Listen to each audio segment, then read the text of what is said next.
before I say another word, I'd like to have a word or two from you. I'd like each of you to feel invited to say just one word, not a sentence, just one word of feedback from that recitation with all its difficulties technically. What do you make of it? What was your emotional reaction to those words? Not your understanding. Forget about what's going on in your head.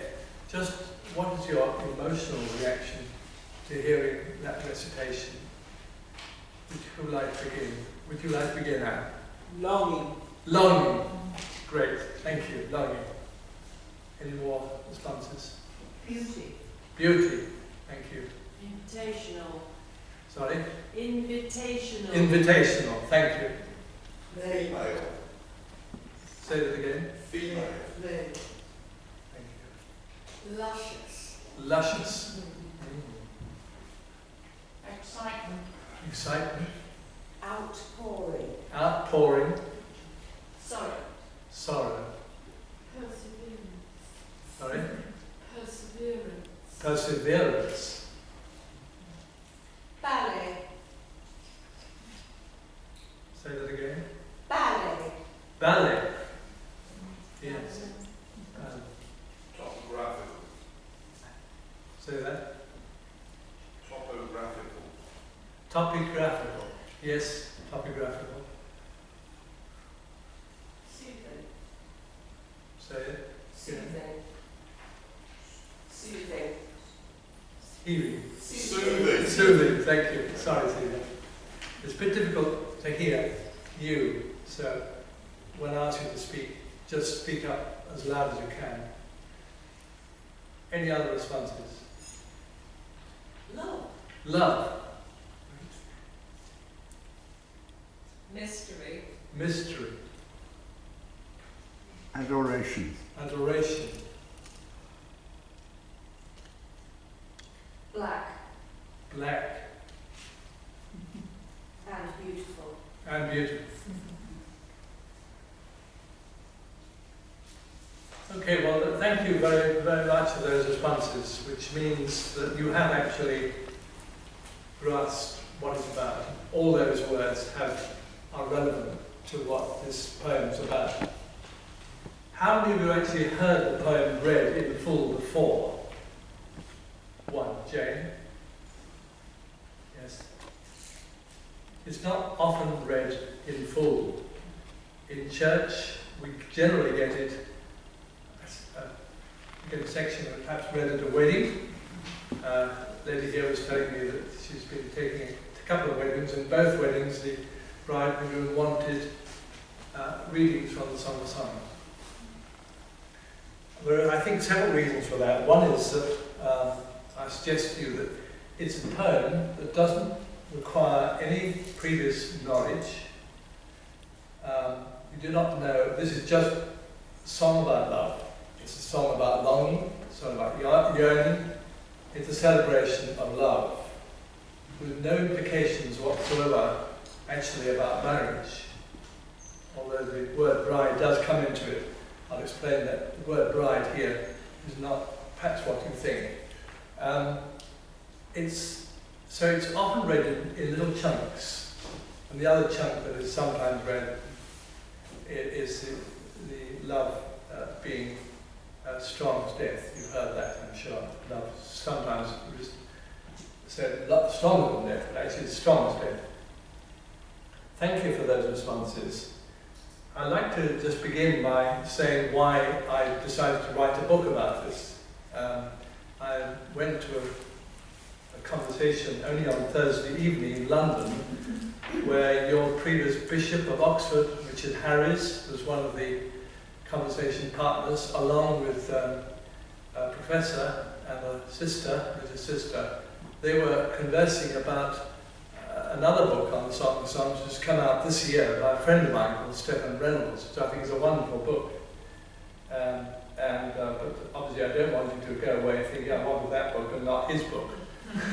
So I'm afraid you only offered the choice of my book today, but you can always order it. But a wonderful book he's written. And he was asked, why did you write this book? And he began by saying, very politely, well, actually, Graham Watson encouraged me. I hadn't realised that I had that effect on him, that he had a book in him already. And all I did was really act as a catalyst for his book. The reason why I chose to write this book, there were two. One is that I'd always been perplexed and puzzled by this book ever since I first came across it long ago in the King James Version. What puzzled me was that on each page it said, Christ loveth the church, or church loveth Christ. Jane, you recall that too? Yeah, right, yes. You've got the King James Version. I was puzzled by these headings because I couldn't quite make out what the connection was between Christ and the church and this poem. It didn't seem to be at all obvious. But it was the editorial marks made by the King James's translators in the 17th century, early 1612. They put in these headings to make sure that people read this book not as a literal human love story, but as a symbolic, an allegory on the love between Christians and Christ. And there's a long history behind that, which I'll tell you a little bit about. So I was perplexed about this book. I was also interested, some 2 or 3 years ago, I met a lady who told me that she was brought up in a very Bible-reading family. They were expected to spend their Sunday either at church or reading the Bible. And she said, when I was a teenager, this is the book that I turned to, and I read it again and again in Song of Songs. It appealed to me as a teenager, and you can understand why. It's all about sexual love, erotic love. So I was puzzled by this book, and I thought, well, one way of getting rid of my puzzlement perhaps is to research it and actually write about it. I was given the opportunity of doing that. And what I discovered was, and you probably most of you know this, is that this book was indeed, for centuries, read as an allegory, a symbolic story about the love of God for people and people's love for God. But I was never quite convinced that this was the whole story. In fact, I became, as I did my research, I discovered that from the 18th century onwards, people began to read it much more as a human love story. Forget about the church, forget about Christ, this is a human love story. And in fact, there's still quite a school of thought which says this is basically a human love story. It has to be understood emotionally and psychologically and so on as that. But is that enough? Is that enough? You have to ask yourself, well, how does it come to be in Holy Scripture? It's simply a story about human love, because you've got plenty of other literary opportunities reading about love. You don't need to go to the Bible for it.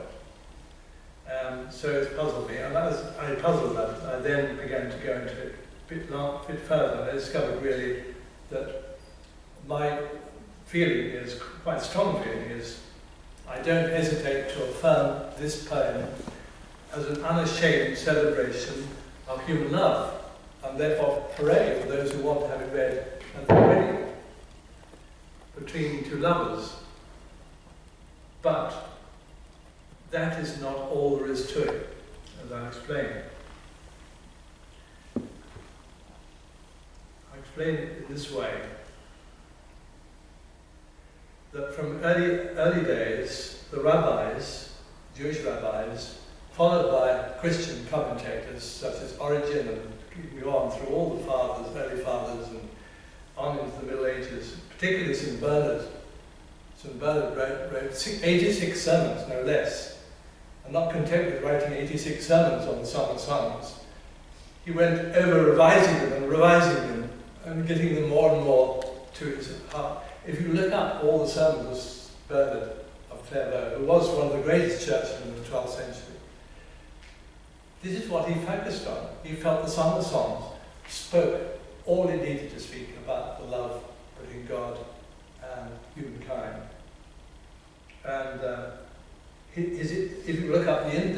he covers almost every subject. It's amazing. He was a big churchman. He was well known. He was very well thought of and well respected. And of course, there are other later commentaries on Song of Songs, which come out of that same tradition.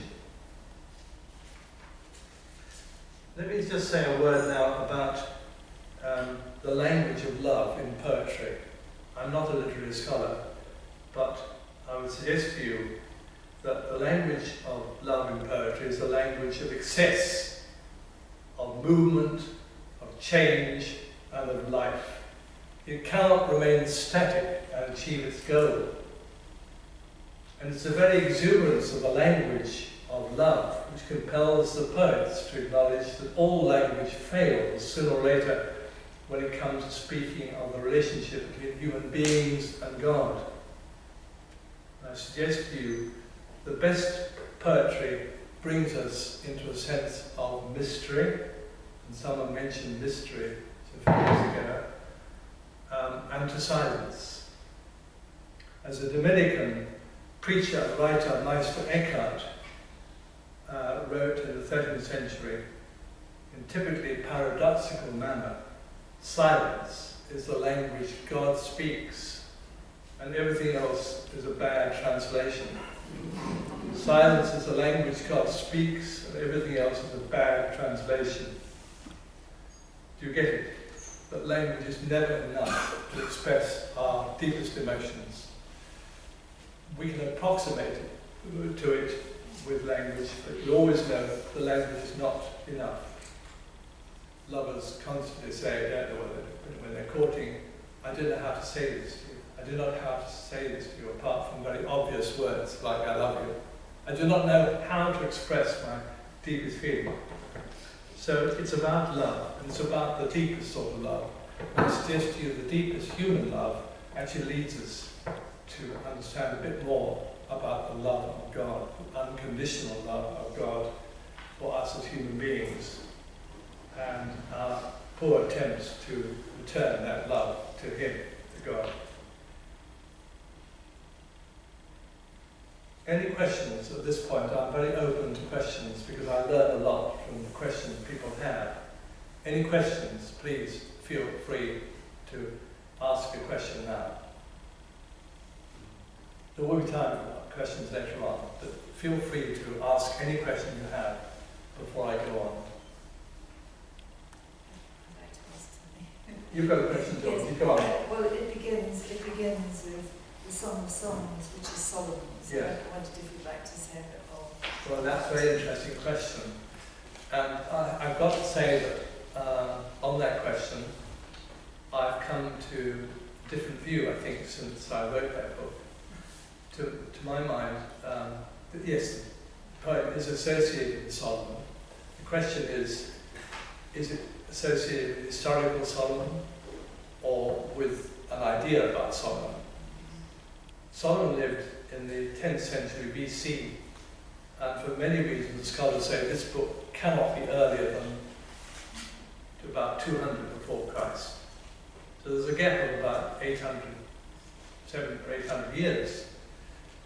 And I've been moved by my friend Stefan to think that actually what's happening here is the writer is taking the traditions about Solomon as a wise man, as talking about wisdom, because there are other books associated with him. Of course, there's the Wisdom of Solomon, which is in the Apocrypha, and there's Proverbs and Ecclesiastes, all associated with Solomon. So he was regarded as the paramount figure when we talk about wisdom.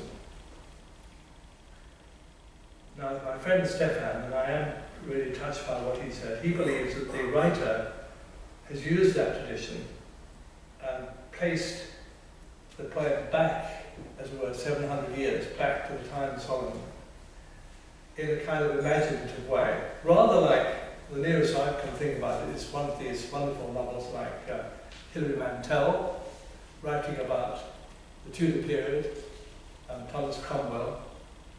She based her book on, yes, lots of evidence, but also on her own interpretation, which is actually quite controversial, about Thomas Cromwell's character.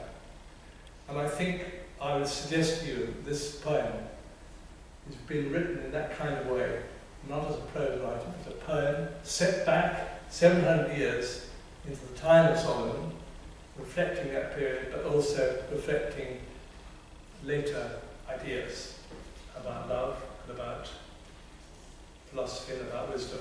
It comes out of that wisdom tradition in the scripture. You see where it's placed. It's placed in the middle of the Bible, just before Isaiah, at the end of that whole section of Psalms, Proverbs, Ecclesiastes, and so on. It comes in that wisdom section at the end. I think that there's quite a lot to be said for what my friend has said. That this is a poem set in the period of King Solomon, reflecting something about the time in which Solomon lived, but also reflecting in his own time.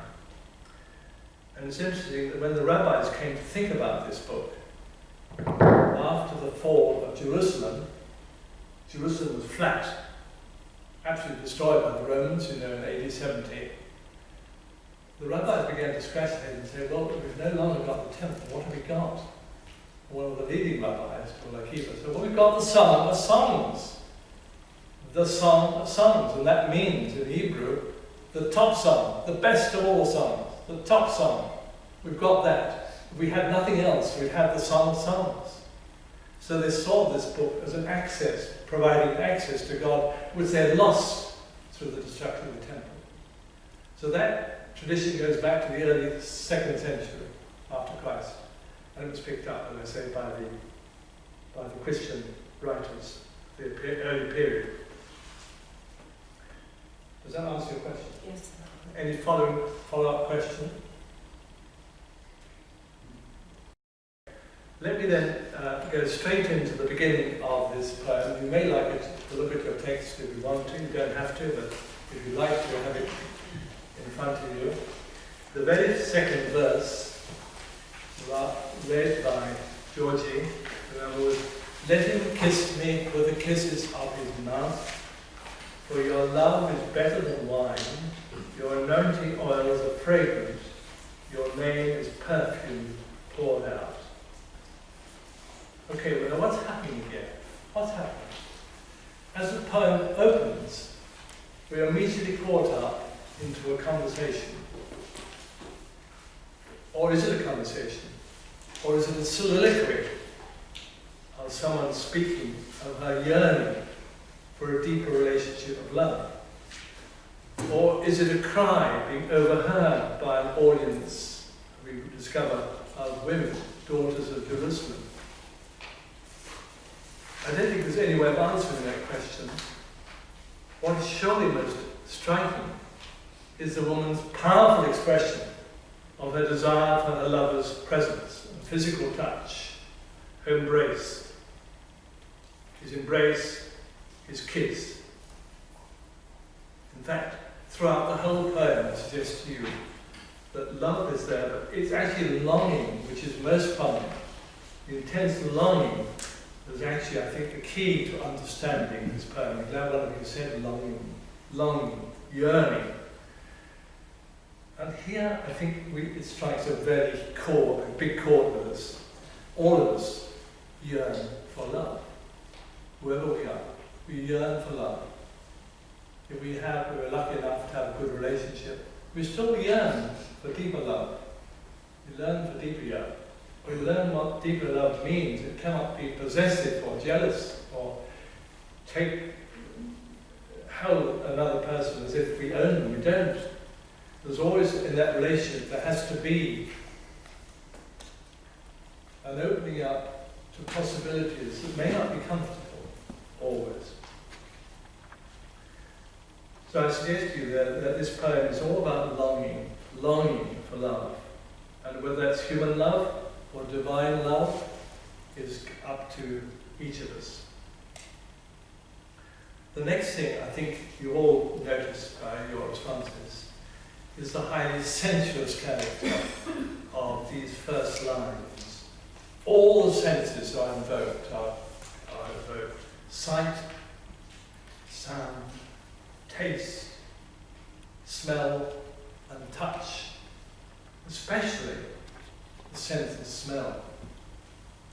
The sense of smell. You probably know this, that dogs have a lot of enormous sense of smell, far, far better than we have. But nevertheless, smell, the sense of smell, is a very basic sense in human beings. And we may even forget what places look like, but we very often remember the smell associated with a particular place. It's a very basic thing. And in a situation of royal court, as Solomon's, it would be very important indeed for the smells to be good, the smells to be pleasant. And so we get the sense of there's a royal banquet scenario. We might see this beginning with a royal banquet in which there is food, there is drink, there is wine, particularly wine. Wine is often mentioned in this poem. And indeed, this is where the rabbis and the Christian commentators came in also. You mentioned one of the many, many gifts given, or one of the many connections that maybe it will be, is the oils, the myrrh, the frankincense, are frequently referred to. We may remember from the Christmas story that one of the gifts brought by the Magi to the infant Jesus was myrrh, quite a costly ointment, which is referred to as a very costly. Remember the story, how it's costly. You cannot just go to the local shop and buy myrrh. It wasn't like that. It's something you had to get with a lot of trouble. It wasn't locally made. Mary of Bethany, remember, anointed Jesus' feet with costly nard, or spikenard, which was an import from India. India's a lot closer to the Holy Land than it is to us, of course. But they didn't have container ships in those days, nor did they have aircraft. Everything had to be brought on foot, or by camel, or by horse, or by boat. Costly nard. So these are very clearly things that belong to an aristocratic or high court, royal court. And we remember the connection again. Jesus, feet of the first part of a dead body to be anointed, the burial. And remember, St. John's Gospel tells us, the result of her extravagant action, the house was filled with the fragrance of the perfume. So there may well be, as the Christian convert felt, a connection between this song and the oils and myrrh connected with Jesus' own life, his working life and his death. At a literal level, these fragrant oils and perfumes have obvious associations then with funeral rites, but also with human lovemaking. Oils are used today by people as they prepare to make love. But at another level, they are also associated with certain kinds of religious experience. The warm smell and sight of smoking incense is a powerful outward sign of prayer for many people. Does this deliberate emphasis on fragrant smells draw us into an ambience conducive to worship, especially, I suggest, the silence of contemplative prayer? Very often, when we pray in silence, we very often have a candle, a lighted candle. We may also have a burning joss stick. These things are associated with worship and prayer and can speak powerfully, even when we've gone away into another time and place.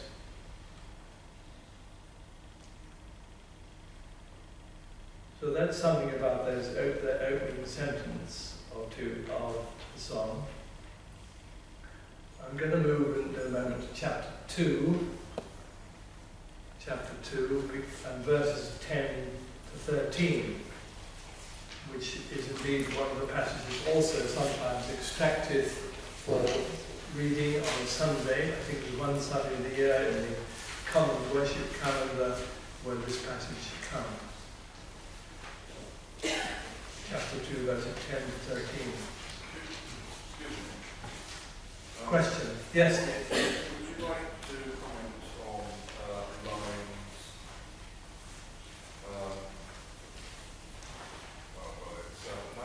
it's line 6, the second part of line 6. Yes. My mother's sons ran away with me to, I am not.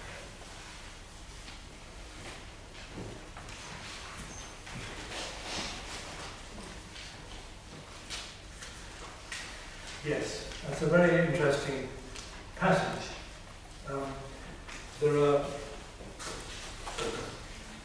I did last Lent, I did a day on passages in the Psalm of Songs which deal with suffering and violence.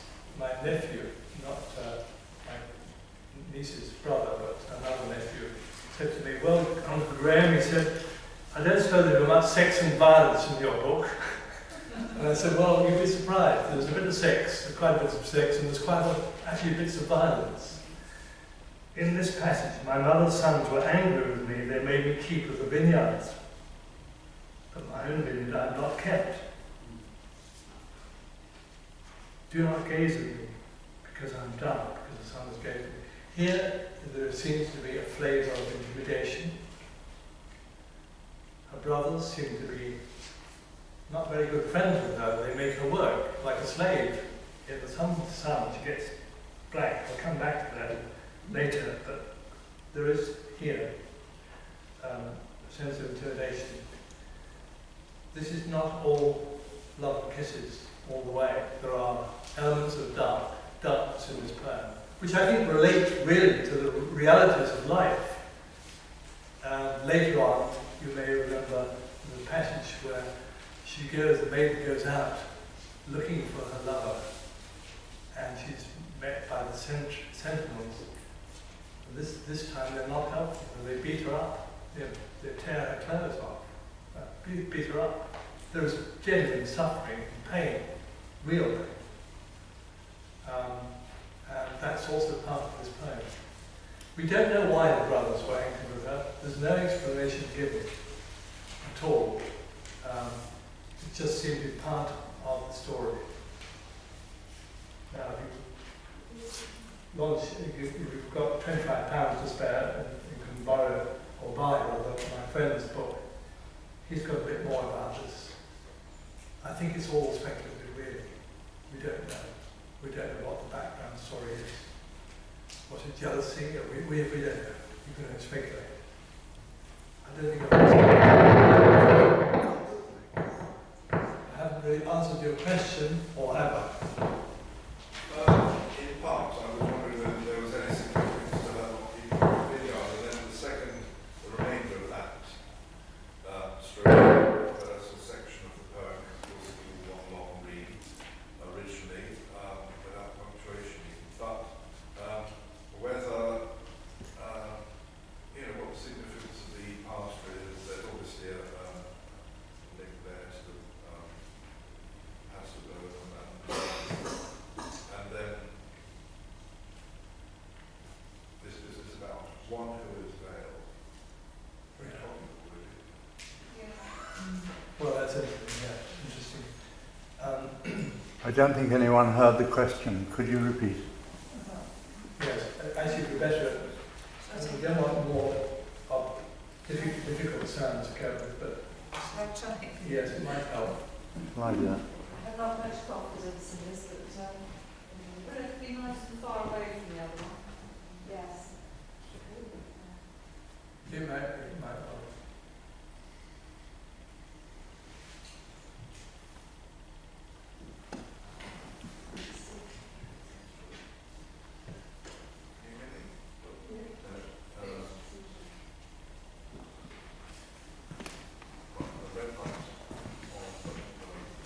Lights on. Yes, you can hear that. Lights on.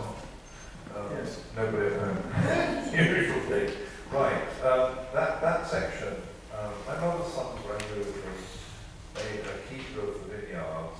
but she's not kept alone. Is there a, what is that betoken? Anybody got any ideas in terms of the? And then she asks of her lover, who she's addressing, where he's obviously a shepherd, where does he pasture his flock? So obviously that's why the committee of translators would have thought this was an allusion to Christ, because this is the church theoretically interrogating Christ about the congregation of faithful. Where you make it to lie down, but originally I agree it's completely erotic and it's a personal thing. But why should I be like one who is there beside the flocks of your companions? Be controversial. Interesting. What was that betoken? I'm with you. Well, I think we've got to read everything in the context of the whole poem. And clearly there is some sort of the idea that somehow this king is actually presenting himself not as king, but as a shepherd. And you don't know whether this is play acting or what, really. There are lots of mysteries about this book, and I don't want to try and explain them when I don't really know the answer. But the phrase I'd like you to focus on, can you hear me? This gentleman would like to offer a suggestion. Okay. Are you Professor Bell? Yes, this is one. Such love stories, there is often a bad brother. And these are bad brothers. And on the male is good, and also his companions are good. But this is a bad brother, and there's often a bad brother in these in story, in love story. The other thing I think that's important is I gather we're told that the text, the Hebrew of verse 7, is very obscure. The New English Bible. That's feedback. The New English Bible suggests that version, when you sent me to pick lice among the flocks, it's apparently a very, very difficult bit of Hebrew. Yes. So, yes, indeed. Well, that may well be so, but for obvious reasons, I'm not a great scholar of Hebrew, and I don't want to go down that path because I may mislead you. But thank you for that idea. Thank you anyway. The phrase I'd like you to dwell on, because it's picked up again and again in the poem, is tell me you whom my soul loves. I know this is not answering your question, but this poem is all about love, and it's about a profound love. Tell you whom my soul loves. We get that phrase again and again. Him whom my soul loves. And I would suggest to you that in today, I don't want to say I want to avoid all questions of interpretation, because there are questions. But I do want to say I think we need ourselves not too much about obscure questions of interpretation. I want to say this, the contemporary writer and theologian Alistair McGrath, who some of you perhaps have heard, tells of a conversation he had with the late Bishop Donald Coggan. And they were discussing why theological education doesn't always make people wiser or more spiritually grounded, and why so many clergy suffer from burnout. Bishop Coggan turned to him with a very simple remark. He said, the journey from the head to the heart is one of the longest in the world and most difficult that we know. And I suggest to you, and I meant to say at the beginning, that what we have to do today is to go down from the head into the heart, to enjoy this poem, not to try to understand every bit of it, because we won't. We will not have a very satisfactory day, because I'm not a Hebrew scholar. I'm not going to help you. What I am saying, though, is that we need to go into the depth of this poem and understand it's about love, it's about human love, and it's about the love of God, each one of us. So, I'm sorry, I'm showing up my weakness, but I hope it's also a strength. But I think what most of us want is to be led into a way that explores what love is about. Love, strong love that is lasting, and has something to say to us, both about our relationships, our human relationships, and about our relationship with God.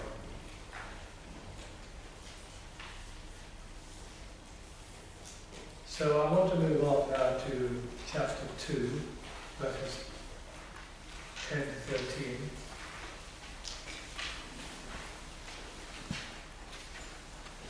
My beloved speaks and says to me, arise, my love, my fair one, and come away. For now the winter is past, the rain is over and gone. The flowers appear on the earth, the time of singing has come, and the voice of the turtle dove is heard in our land. The fig tree puts forth its figs, and the vines are in blossom. She gives forth fragrance. Arise, my love, my fair one, and come away.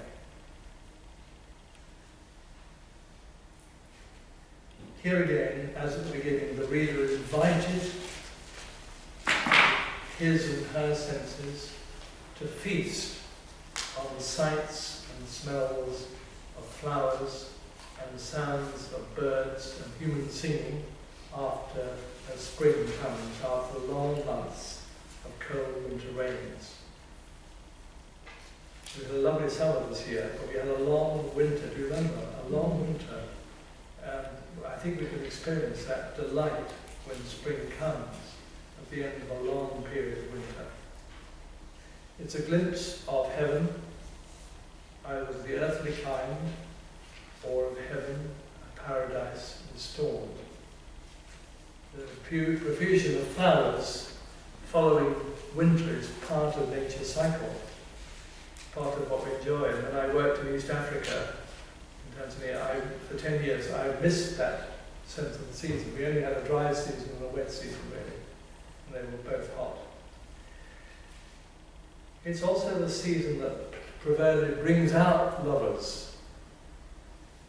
For this poet, the end of winter and the flowers that bloom in spring, drawing on the scriptures, with all have important symbolic associations.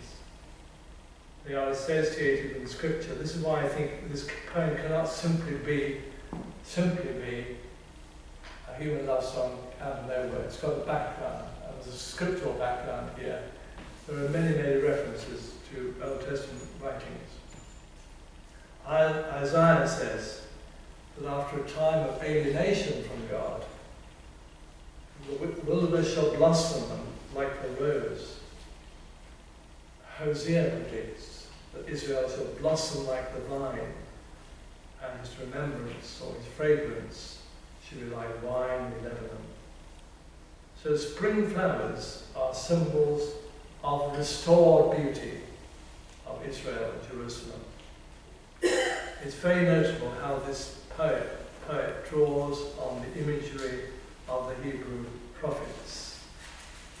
He's not writing out of a different tradition. And just as the symbolism of spring can be signs of national restoration, of revival of faith, so it can be a revival of faith, love, and hope among the faithful. And don't we all need that? We need revival of hope and love and faith in difficult and uncertain times. So it can be. So it can be a sign for the individual longing for spiritual renewal after a time of dryness, emerging from an experience of desert or wilderness. And all of us here, I suspect, have had times of dryness and wilderness experience in our life. Maybe it could have led to loss of faith, or it could lead us to a deeper point where we have to ask questions, as it has asked questions of poets and writers and preachers since. And I want to read you, one of the things I do in my book is actually relate the Song of Songs to English literature, particularly English poetry. And I want to quote to you one of George Herbert's most loved and quoted poems called The Flower, which you may know. George Herbert lived, for those who don't know, lived in the early 17th century, just after Shakespeare, a generation later than Shakespeare. He knew John Donne very well, and he was a poet through his life. He became a priest at the end of his life and became parish priest of Bemerton, just outside of Salisbury, just for the last 3 years of his life before he sadly died at the age of 39 in his 40th year. And this is his poem, which I'm going to read in full. It's absolutely beautiful, and I think it is a literary reflection. I mean, he knew the scriptures very well. How fresh, O Lord, how sweet and clean are thy returns, even as the flowers in spring, to which besides their own demean, the late past frost tributes of pleasure bring. Grief melts away like snow in May, as if there were no such cold thing. Who would have thought my shriveled heart could have recovered greenness? It was gone quite underground, as flowers depart to see their mother root when they have blown. Where they together, all the hard weather, dead to the world, keep house unknown. These are thy wonders, Lord of power, killing and quickening, bringing down to hell and up to heaven in an hour, making it chiming a passing bell. We say, and this or that is, thy word is all that we could spell. And now in age I bud again, after so many deaths I live and write. I once more smell the dew and rain, and relish bursting, oh my only light, it cannot be that I am he on whom thy tempest fell at night. These are thy wonders, Lord of love. Make us see we are but flowers that glide, which when we once can find and approve, thou hast a garden for us where to bide. Who will be more? Swellings with store, forfeit their paradise by their pride.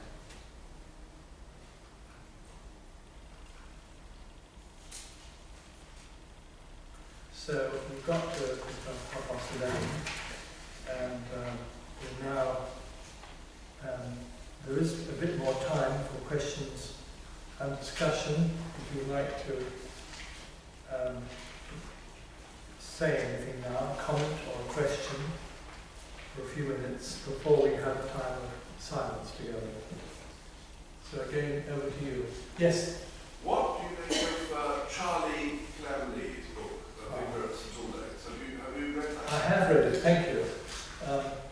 In fact, it's very interesting, but my book was the first out for a while, and then his book followed a year later, and then I had Stephen Reynolds' book. So it's becoming quite well commented on.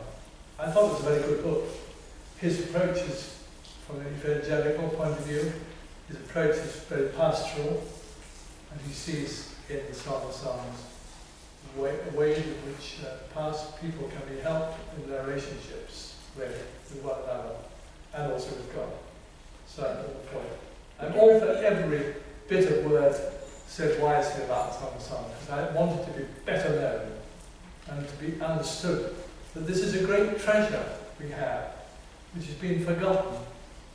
I was saddened when I got in touch with an old friend of mine, and she said, Thomas Holmes, we weren't allowed to read that when I was a schoolgirl.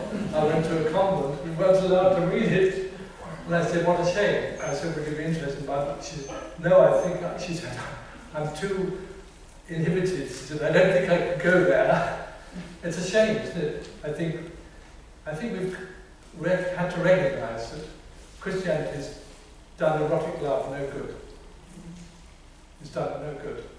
It's so spiritualised, everything, that we have to read things symbolically, but actually it's left us powerless without language, for the language of love. And it's interesting that young Hebrew men and women nowadays know this poem very often by heart and recite it to each other. They understand that it is about human love before they ever understand that it could be anything else. So, yes, a good book, good book. Could you repeat the title of that third book? Of which one? Well, the one that the gentleman mentioned. You Yes. said, Yes. talking about it, but I never heard of that. It's by Charlie Cleverly. Charlie Cleverly, who's the vicar of St Aldate's in Oxford. He's obviously very much in touch with students. And one of the things he says in his book is that the church has done too much stuff on marriage. And actually, young people are not looking for marriage to begin with. They're looking for a good relationship, someone they can really relate to. And so he uses the book, I think it's a help to people, young people particularly, to realise that a relationship is not all about sex in the narrow sense. It's about a much broader, many broader aspects than sex. But erotic love comes into it, must be part of it. Sorry? I can't remember the title. I've got the book at home. I haven't got the title with me. Look up Charlie Cleverly on the internet and you'll find it there. You'll find it there. I understand that when we're looking at Chagall or whatever, Yes. we need to shut out the sky, the sun, and the autumn colours. But when we're not looking at Chagall, is it possible to let them in? With the windows, the shade, lines and that. I see. It's a very practical question, Jane. But it shakes me like a passion, and like the Yeah. sounding cataract, Right. which is also part of what's come in my Yeah. thoughts of this, Yeah. that it's not just the head to the heart, Indeed. but it's to everywhere. Yes. There's nothing Exactly. which is not touched. That's right. And this whole poem is deeply imbued by the nature all round. Some people have read it today, in today's age, as having an ecological message, which is certainly not intended, but that's not important. Poems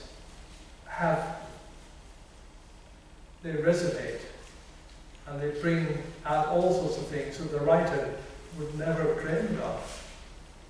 But we can, in each age, read a poem in a new way, with a new understanding. And so, yes, I'm all for that. Could I just check, Jane, were you inferring that it might be better to have the blind open? I was. Yes, faulty one. In that case, I will have to... This was my suggestion. I appreciate I that it's can't- rather thing. I It's can't just that control even the mind. if it's not physically possible now, which is fine because of the time, but I just that's don't know. aware. Physically, I don't know how to do it. I can put the lights up. Well, could we ask how many would warm to Jane's suggestion that we have the lines open? Daylight, yeah. If it doesn't interfere with your projector, We're done with the projector. Yeah. and we can maybe save some electricity to the college by turning the strip lighting on. Because we'll have That's ecological.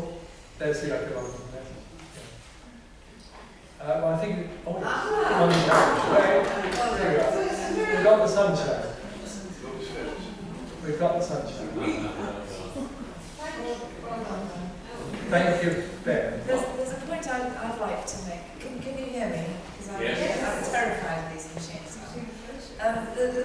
The exuberance of this poem for out when I first heard Graham talk about this, when you described it as the Holy of Holies, the Song of Songs, the love poem above all love poems. And that sense of totality of commitment, particularly when you think of it as the divine for the human, was just a very powerful moment for me that stayed with me. Thank you. Thank you. So, Thank you very much. Thank you for that.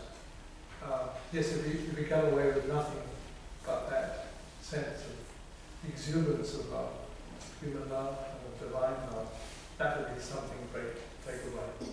So, yes, thank you. And a language to use.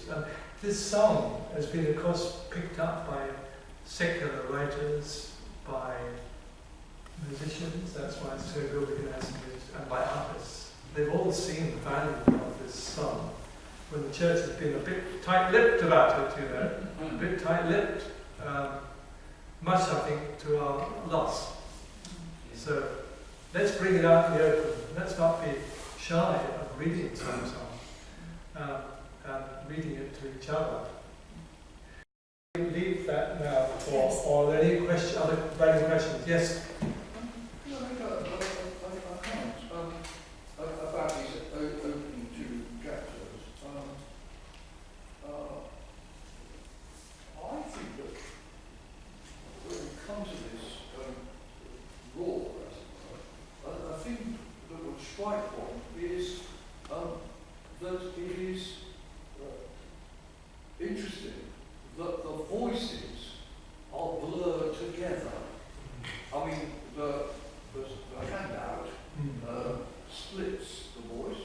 The New English Bible divides the voices up between the bride, bridegroom, and the chorus differently. Okay, and I think that is a mark of the fact that it is the case that it is sometimes hard to know who is actually speaking. You're right. Whether it's her or him. You're dead right. And that seems to me to be one of the most arresting things about this. Especially not all the way through, but especially here. That in fact, the voice of desire or anticipation and celebration is actually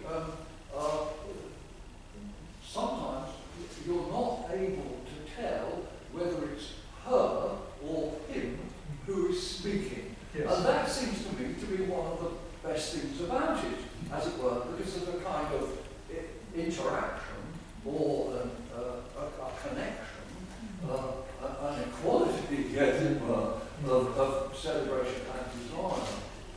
Thank you. can I add to that? Yes. I think, just on your point, Carl, the yearning that's present, the prevalent throughout the thing, is partly about the desire for reciprocity.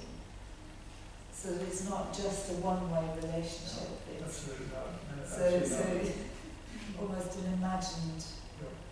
You're absolutely right. And that's the lovely thing about it, isn't Yeah. it? Yes. I mean, it's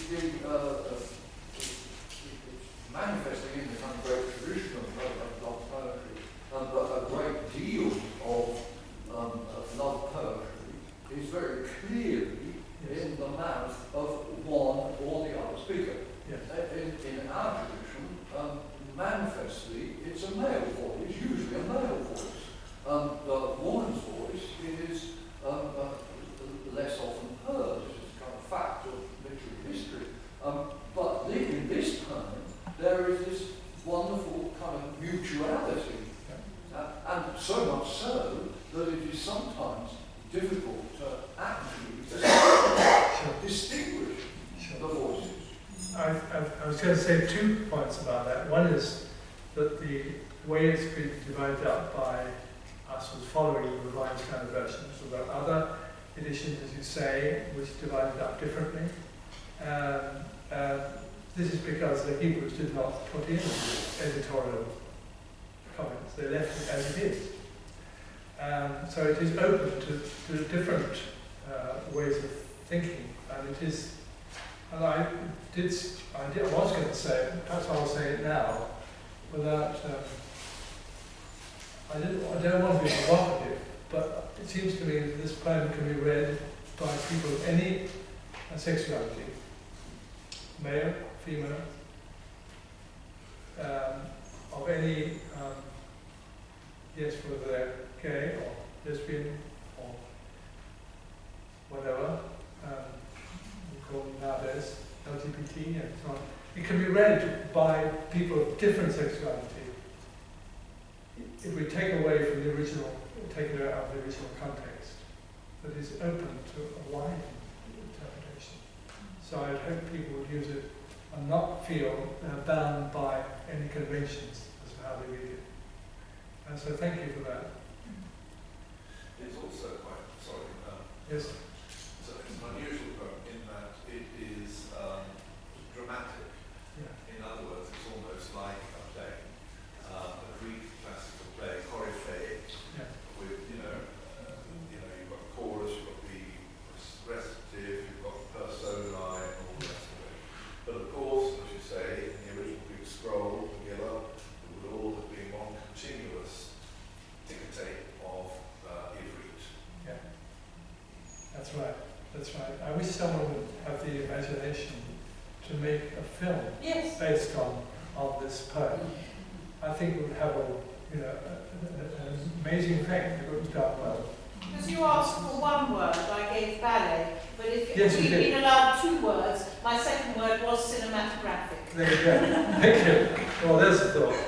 And also a thought that came out of my discussions on Thursday night in London with the Bishop of, former Bishop of Oxford, Richard Harries and others, is the idea that we might have an interfaith reading of this poem, certainly involving Jews, and possibly Muslims, particularly from a contemporary tradition like the Sufis, and Hindus, all together. I think it could be, there is something being done, I know in Cambridge, I don't know about Oxford, but it seems to me there are all sorts of opportunities for imaginative development at least, and using perhaps Chagall's pictures, or there are others as well. And so there's all sorts of scope. Thank you for that thought. And we'll have a period of silence now for about 10 minutes, and then there's a comfort break. If I may suggest, during that comfort break, so we can come and go, we have a 4-minute piece of music, which is written after Shir HaShirim. So it's the Hebrew version of this poem set to music. It's actually quite jolly. I mean, it's not jolly is not the word. It's very joyous. Very joyous, very alive. And it's accompanied by pictures of Solomon, which we can ignore. But the music is really very uplifting. So perhaps we can do that after the silence. Thank you. Just a word about the silence. People use silence in different ways, and it's over to you in a way how you use a 10-minute silence. The way I use a period of silence is to follow the tradition of teaching of John Maine, Benedictine monk, who really revived, I think, the whole tradition of one of those who revived the tradition of silent meditation or contemplative prayer in the West. So what I do is I sit down and try to be physically still. One of my temptations is always to fidget. I'm trying not to fidget. 10 minutes silence, stillness, physical stillness. And I use a prayer word as kind of anchor to hold me to silence. And if I find my mind wandering away, as it will, almost certainly within a few seconds, I come back to my prayer word. And the prayer word we use, or many of us use, is the word Maranatha, which simply means Lord, come, Lord. And so if you find your mind wandering away, don't worry about it, it's not a fault, it's a human tendency. Just come back to your prayer word, and then you get the full value of that 10-minute silence. It is only 10 minutes. So make yourself